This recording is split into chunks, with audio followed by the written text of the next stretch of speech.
It's Lisa from Been There, Got Out, and I am so excited to be catching up again with today's guest. Her name is Kim Pauley, and she's a CDLP.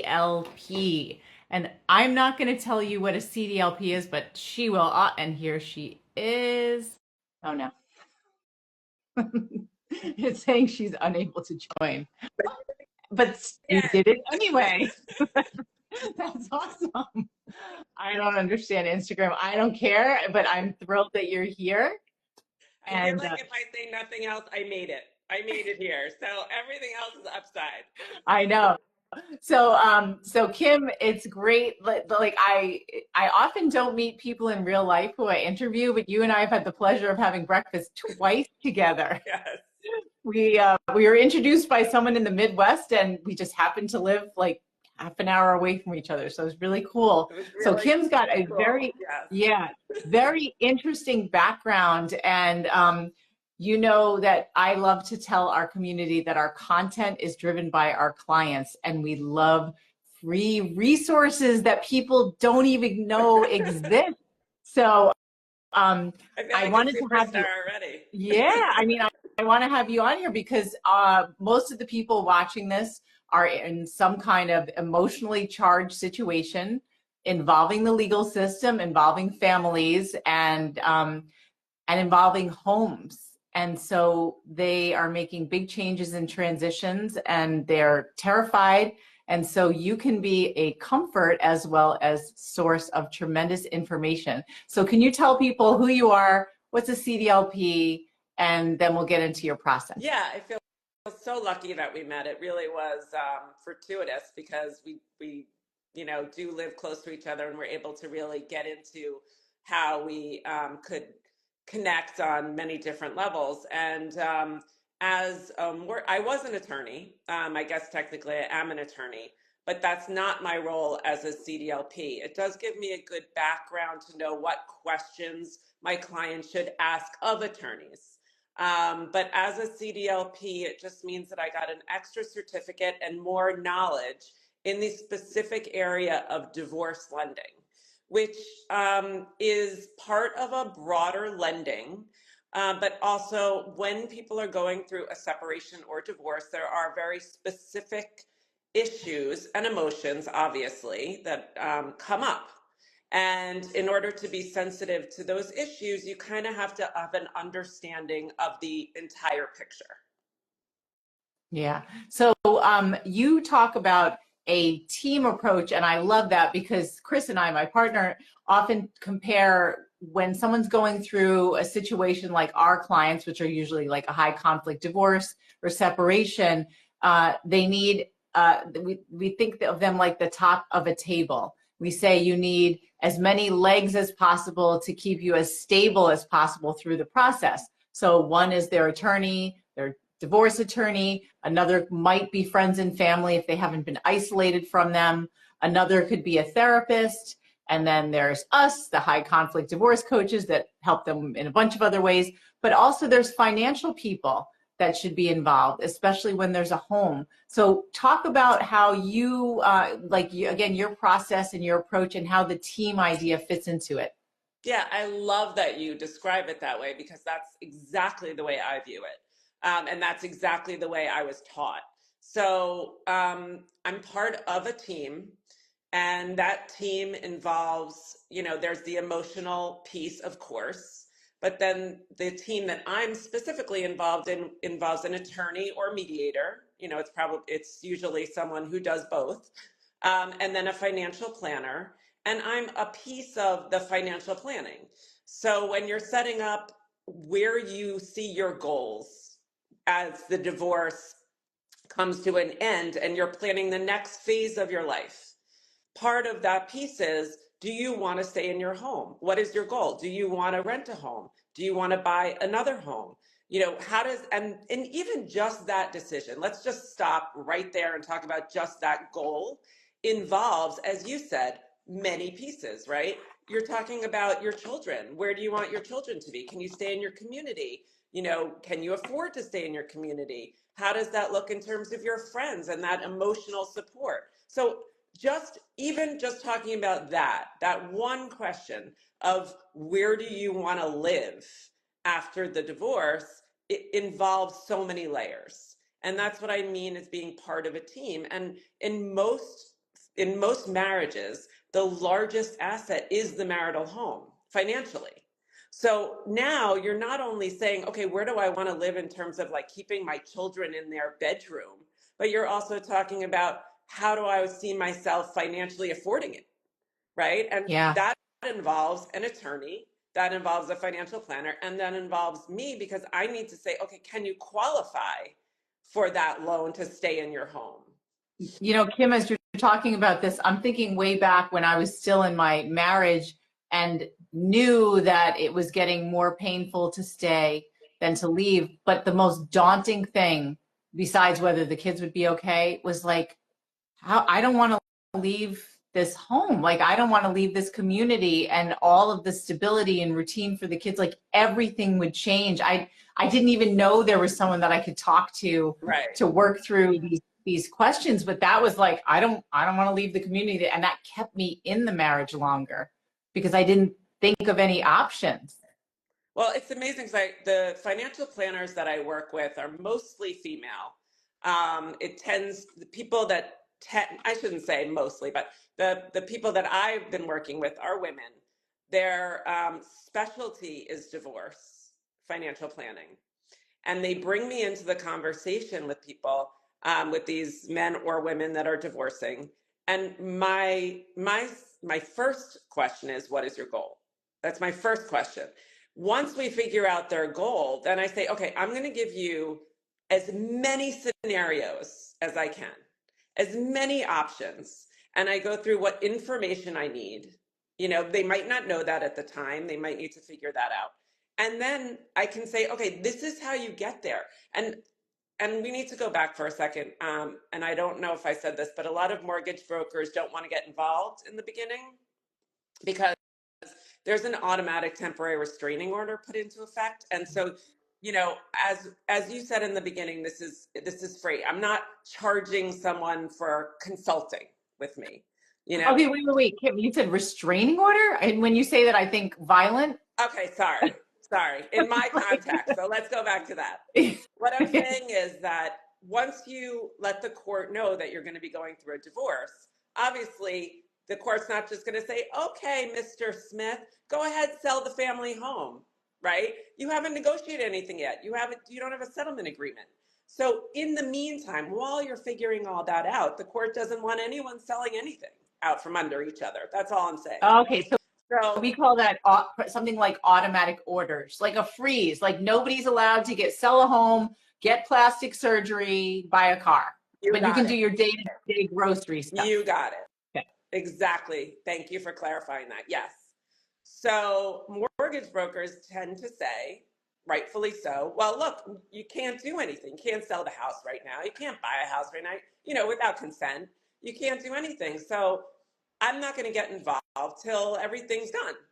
Right. And then you'll be able to actually move forward and as a mortgage broker, I'll get paid because the mortgage will close. As a divorce professional, it's the opposite. I'm saying I want to get involved in early as possible. You might not even have a separation agreement yet. You might just be thinking about getting separated. You might have a separation agreement and not have a divorce decree. Whatever the process is, I want to say, okay, what is your goal? Then I want to, as I said, give you as many scenarios as possible. And then I want to say, okay, now to achieve your goal, we pick a scenario. To achieve that goal through this scenario, this is what you're going to need to negotiate. This is what you're going to need to put in your separation agreement. This is what you're going to need to start now. And that's why I want to get involved as early as possible, because knowledge is power.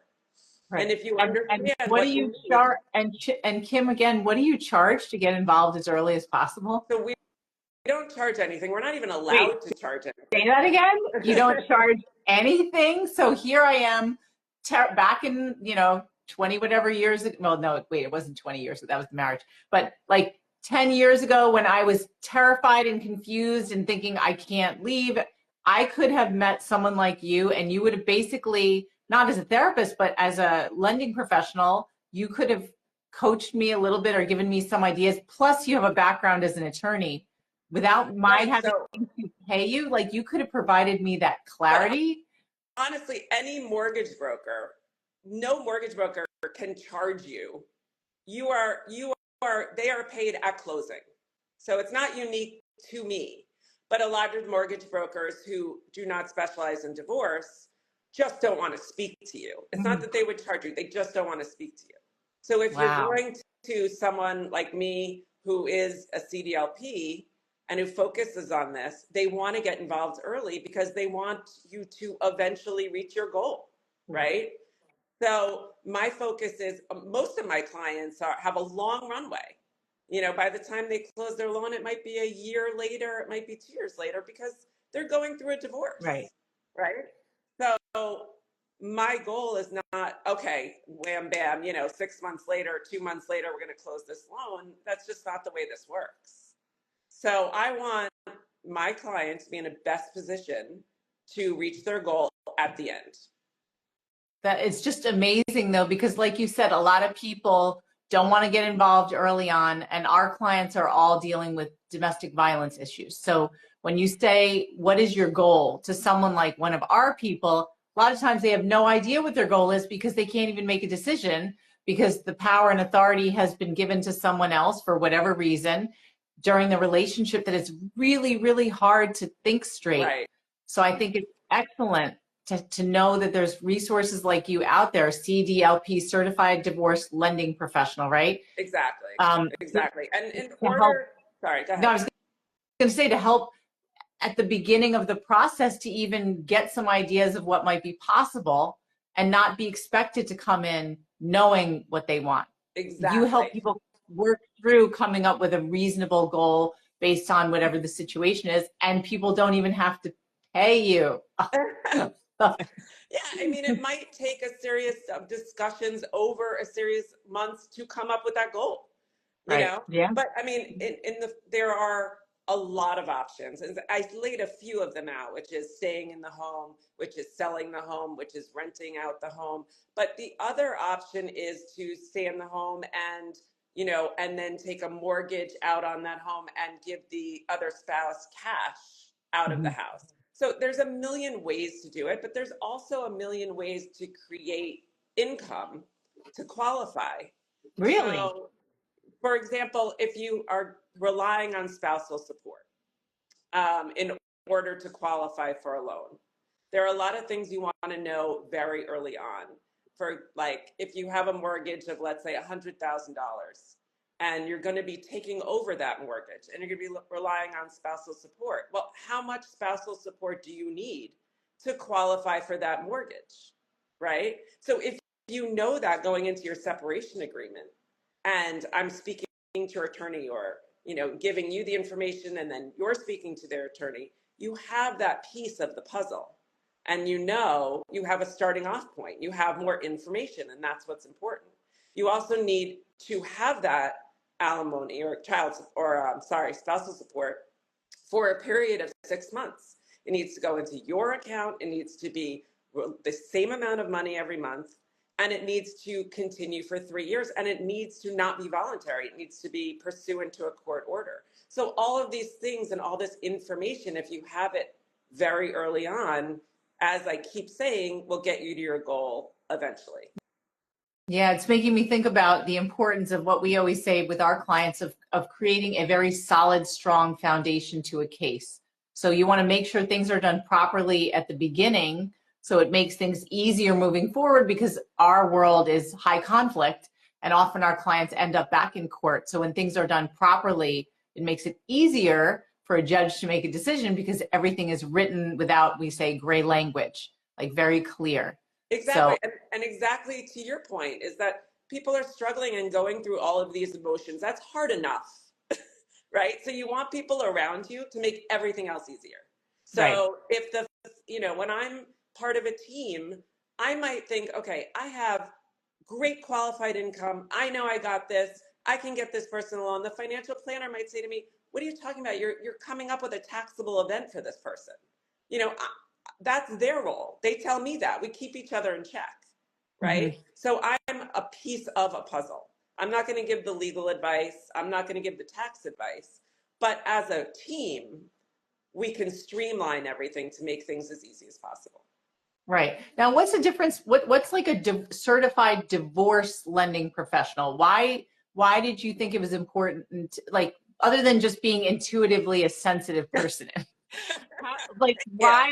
what did like a divorce certification do to Well, you make know what people get happened? into? Go ahead. I started getting a lot of clients that were divorcing, um, you know, and I felt like I wanted to be as effective as possible. I really felt like, okay, I knew obviously the mortgage lending part, but you really do need to know so much more when it comes to divorcing couples. And I didn't feel that I really had the information I needed. Yeah. And it's so fascinating that you used to be an attorney. You're still an attorney, but that you have that legal background. I would imagine as part of a team, being able to speak legalese Right. would be helpful and give you like a lot of authority too. But I love how you mentioned earlier how you can also help people come up with questions that they should be asking an attorney because you are an attorney. Absolutely. I mean, it's not just that I'm an attorney, but also more as a divorce lending professional. Part of that training, which of course I do have a background in, but also part of that training is, okay, how can we be effective early? What is the exact process that they are going through? And that really helped because I didn't practice in this arena. I mean, I was a civil litigation attorney, so it definitely helps. But that education was really valuable. Yeah. I mean, that's where you and I are really on the same page, is like empowerment, education as an empowerment tool. Yeah, information and as early as possible. Yeah, for Absolutely. sure. Yeah, you really the sooner you can talk to a lender and put that piece together, the better. Yeah. So what are some of the questions, like common questions that people come to you with other than I don't know what my goal is or help? Yeah, people come to me asking me how they can qualify for a loan, honestly. They talk to me about what qualifies income. They also have a lot of misconceptions that you have to put 20% down to buy a house. You have to, have a certain amount of cash. You have to have a certain amount of years working. We do loans not just for people that are W-2 employees, but there are also a lot of people that have small businesses. They might have started a small business while they were raising children, and didn't want to go out and work for someone else. So they might be working in the home, have their own business, whether it's an Etsy business, whatever it is. And as part of that, we can look at bank statements. We can look at their business accounts. We don't have to be a W-2 employee. So we have a lot of alternative products that we can use and draw from.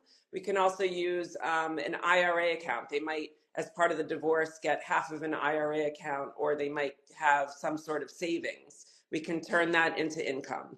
So there's a lot of questions about that. Yeah. I mean, we hear this all the time, is like, I've raised the kids and I haven't worked for years. Like there's no way I can afford a house. I don't have any money. I don't have any access to the financial information. What happens there? Like, financial abuse is common in 99% of abusive relationships. If someone says, I don't know anything about our finances, would you still be able to talk to them?